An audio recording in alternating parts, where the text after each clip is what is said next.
Сәлематсыздар ма, балалар? Бүгінгі сабағымыздың тақырыбы бала тоқтар. Қарсы мәнді сын есімдер. Сабағымыздың мақсаты мәтіннің тақырыбы мен мазмұнының өзара сәйкестігін анықтау және ондағы негізгі ойды тұжырымдау. Стилистикалық қателерді мұғалімнің көмегімен анықтап түзету. Жазба жұмысын пунктуациялық, орфографиялық, грамматикалық нормаларға сәйкес өз бетінше редакциялау. Балалар, тақтаға назар аударайық. Тақтадан кімді көріп тұрмыз? Дұрыс, қазақтың тұңғыш ғарышкері Тоқтар Әубәкіров. Тағы да қандай ғарышкерлерді танимыз? Дұрыс, Талғат Мұсабаев және Айдын Аймағамбетов. Балалар, Тоқтар Әубәкіров 1946 жылы 27 шілдеде Қарағанды облысы 1 Май ауылында дүниеге келген. Жастай жетім қалған ол апасының қолында тәрбиеленеді. Тоқтар үшін өзі балалық шағын өткізген аяулы мекенін көк жүзінен көру арман болды. Міне балалар, Тоқтар Әубәкіровтің арманы орындалып, ғарышқа ұшып, қазақтың тұңғыш ғарышкері болды. Балалар, тақтаға қарайық, суреттің астындағы сөздерді оқиық. Дұрыс, биік, аласа, кәрі, жас, жарық, қараңғы, үлкен, кіші. Балалар, осы сөздерді оқи отырып, ойымызға не келеді, не айта аламыз? Дұрыс, қарсы сын есімдер.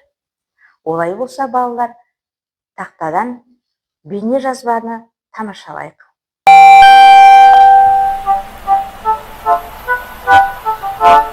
Аға, қазір қай тақырыпта жаттығамыз? Қарсы мәнде сын есімдерді көрейік. Мен сын есімдерді білемін. Олар заттың түрін, түсін, пішінін, дәмін, басқа да түрлі белгілерін білдіріп, қандай, қай деген сұрақтарға жауап береді. Мысалы, үлкен, қызыл, дәмді алма. Жарайсың.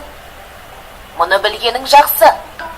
Ал енді үлкен, дәмді сөздеріне қарама-қарсы мағыналы сын есімдерді білесің бе? Иә, үлкен алмаға кішкентай алманы, дәмді алмаға дәмсіз алманы қарама-қарсы мағыналы деуге болады. Міне, осындай мағыналары бір-біріне қарама-қарсы сын есімдерді қарсы мәнде сын есімдер деп атайды. Аға, қызыл және жасыл сөздері бір-біріне қарсы мәнде сын есімдер ме? Жоқ, Дана, түс атауларының ішінде ақ пен қара ғана қарсы мәнде сын есімдер болады.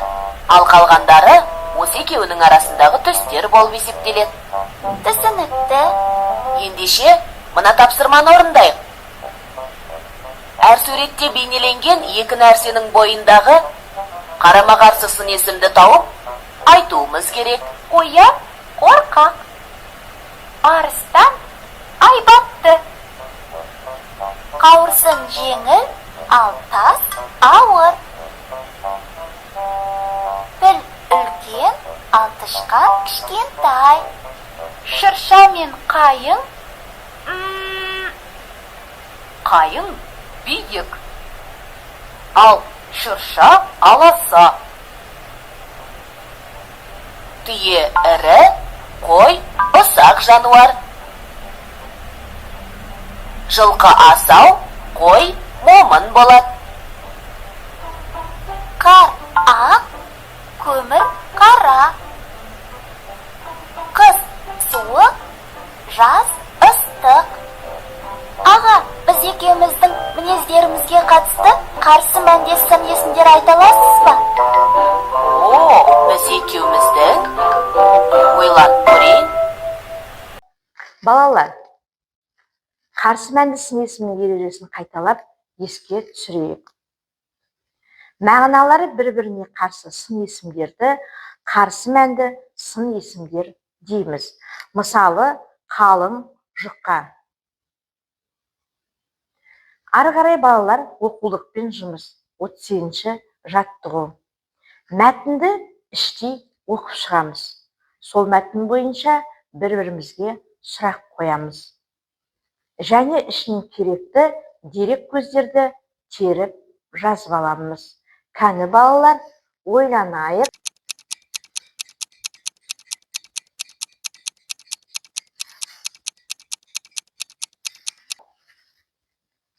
Балалар, қандай сұрақтар қойдық? Дұрыс. Тағы қосымша сұрақтар. Тоқтар әкесінен айырылған соң қайда барып тұрады? Дұрыс. Жездесі Теміртаудағы Нығметтің үйінде тұрады екен. Зауытта қандай жұмыс атқарады? Дұрыс. Зауытта токарлық жұмыс атқарады. Тоқтар нешінші жылы училищеге түседі? Дұрыс. 1965 жылы училищеге түседі. Ол ұшуды қайдан үйренді? Дұрыс, балалар, аэроклубта ұшуды үйренді. Балалар, ары қарай сөздіктермен жұмыс. Қандай сөздіктерді алдық? Дұрыс. Жүкші, токар, аэроклуб, парашют, кәмелеттік аттестат, өлімге бас тіккен. Осы сөздердің мағынасын түсінейік. Жүкші деп кімді айтамыз? Жүк тасушы адамды айтамыз. Дұрыс. Токар деген ол темір, ағаш тетіктерді жонаттың, істің шебері. Аэроклуб авиация өнерін үйрететін адамдар клубы. Парашют ұшақтан секіріп түсуге арналған құрылғы аспап.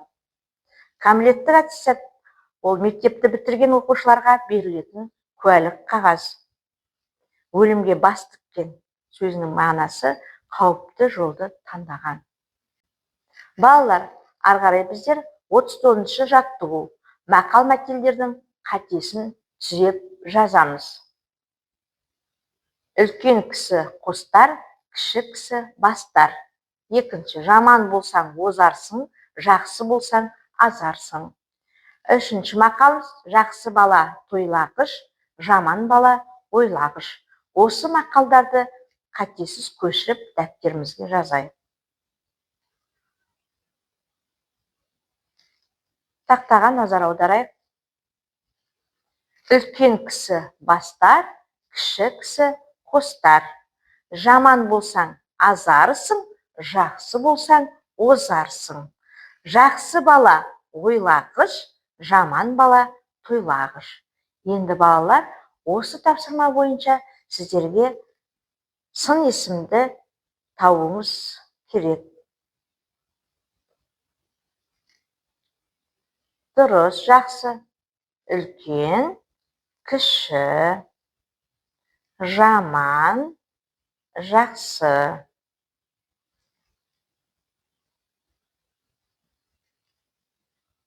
Бұл сөздерді біздер қандай сөздер дейміз?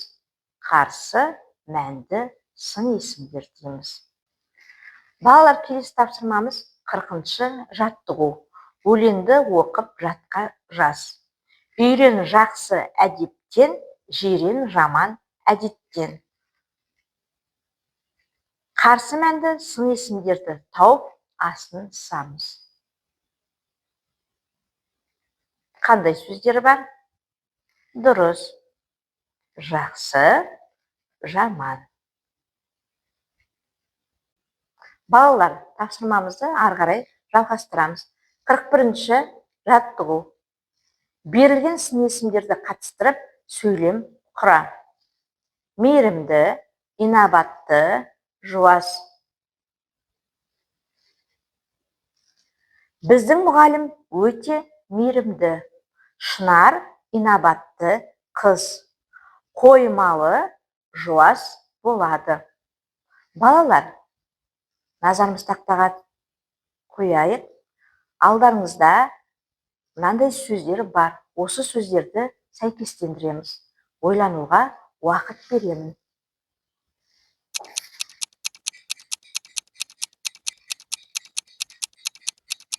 Жауабымызды тексерейік. Қалың, жұқа. Жас, кәрі. Арзан, қымбат. Жеңіл, ауыр. Балалар, ғаламшарлар әдісі арқылы сабағымызды бекітейік.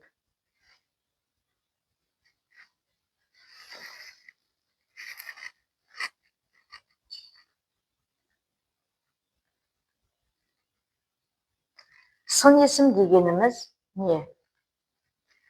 Дұрыс, сын есім дегеніміз заттардың сынын, түсін, көлемін, пішінін білдіретін сөздерді сын есімдер дейміз.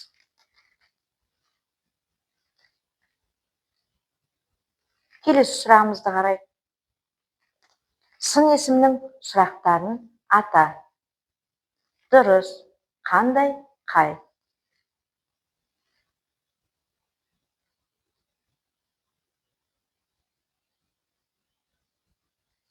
Қандай сөз таптарымен таныстық?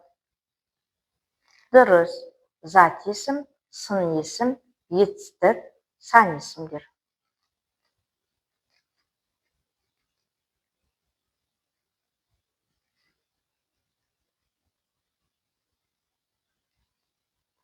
Қарсы мәнді сын есім дегеніміз не? Дұрыс, мағыналары бір-біріне қарсы сын есімдерді қарсы мәнді сын есімдер дейміз.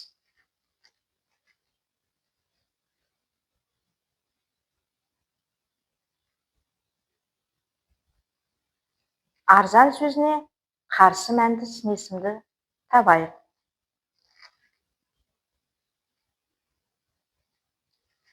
Қымбат, дұрыс. Келесі, сұйық, қою,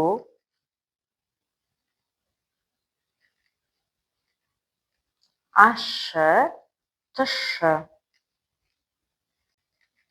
Балалар, үйге тапсырма. 43-ші жаттығу, ереже, жаттау. Мағынасы жоқ сөздерді және қарсы мәнді сөздерді топтастыру. Сабақ аяқталды. Сау болыңыздар.